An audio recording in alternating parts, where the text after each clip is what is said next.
feedback is bullshit. Well, most feedback is bullshit. It's bullshit because it's almost never about the person you're giving it to. It's about an unmet need that you have.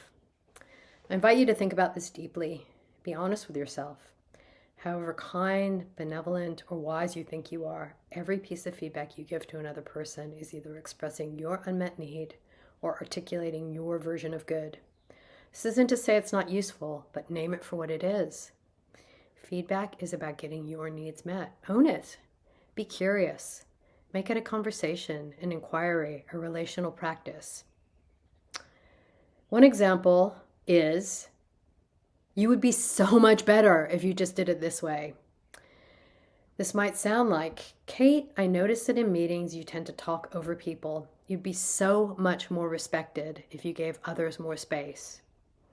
What this probably means, or the unmet need that it's revealing, is, Kate, you never give me space. I would respect you more if you gave me another space. You might want to try this. Kate, I'm struggling with not being able to get a word in our meetings. Do you have some ideas? It's important to me that everyone is heard. Or do you do feedback like this? When you behave like this, the impact on me is, this might sound like, Dan, you made me miss my daughter's soccer game again because you were late with your deliverable.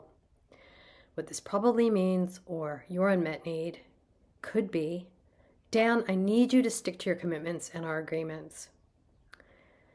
So try this. Dan, can we renegotiate our commitments to one another? Something feels off to me and I'm not sure what it is. Or is this your kind of feedback? I've solved the problem and I can help you. This might sound like, Sarah, when I first started out as a researcher, it took me ages to wrap my head around the systems. Let me help you. What this probably means is, or what this might mean is, Sarah, we do things a certain way around here, and I need you to fall into line so that you don't mess things up. Why don't you try this? Sarah, I'm super keen to understand your process and what new insights you can bring. We have some constraints, but every time a new member joins, it's a chance to check in with our assumptions. Every system needs feedback, but don't confuse feedback for projection. Be honest with what's really happening, because it might move the needle on your relationships in and out of work.